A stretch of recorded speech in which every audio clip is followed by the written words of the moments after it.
14 अगस्त आ गया, 14 अगस्त आ गया, आज़ादी मनाओ, आज़ादी मनाओ। किस चीज़ की आज़ादी मनाएं? इस मुल्क में आज़ादी मनाएं जिस मुल्क में किसी की भी इज्जत महफूज नहीं है। किस चीज़ की आज़ादी मनाएं? मियाँ बीवी बच्चे दोस्त अहबाब रिश्तेदार जब एक दूसरे से मुखलिस नहीं है तो किस चीज़ की आज़ादी मनाएं? ऐसा मुल्क जहाँ दुनिया के बेहतरीन वसाइल मौजूद हैं, दुनिया का बेहतरीन नहरी निज़ाम मौजूद है, दुनिया का बेहतरीन ज़रिए निज़ाम मौजूद है, लेकिन फिर भी हम गुलाम हैं, हर चीज़ बाहर से मंगवा रहे हैं, लेकिन हमारे पास अपने खाने के लिए कुछ भी नहीं है। तो कहाँ की आज़ादी मनाएं? कौन सी आज़ादी मनाएं? जहां अगर बीवी बच्चे बिगड़ जाएं तो एक आदमी अपने घर को सीधा नहीं कर सकता और बात करते हैं कि हमारा वज़ीर आज़म ऐसा हो गया, हमारा सदर ऐसा हो गया, हमारा मुल्क कंट्रोल नहीं हो गया। जब हम एक अपने घर को सीधा नहीं कर सकते तो एक आदमी जो एक वज़ीर आज़म पूरे मुल्क को कैसे सीधा करेगा?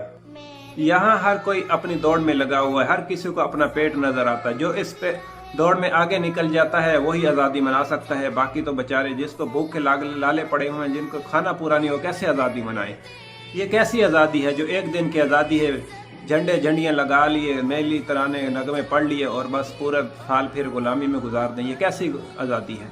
ये कैसे मुल्क में आज़ादी मनाएं कि जहाँ छोटे से छोटा जायज़ काम भी बगैर पैसों के नहीं होता? उस मुल्क में कैसी आज़ादी है? ऐसे मुल्क में आज़ादी मनाएं कि जहाँ कभी बिजली नहीं है, कभी पानी नहीं है, कभी खाने को खुराक नहीं है, और कभी कपड़ा नहीं है, और कभी बिजली के बिल इतने ज़्यादा आ जाते हैं कि सब कुछ बेचकर बिजली के बिल गरीब आदमी पूरा करता है, और फिर कह रहे हैं आज़ादी मनाओ। कैसी आज़ादी मनाएं?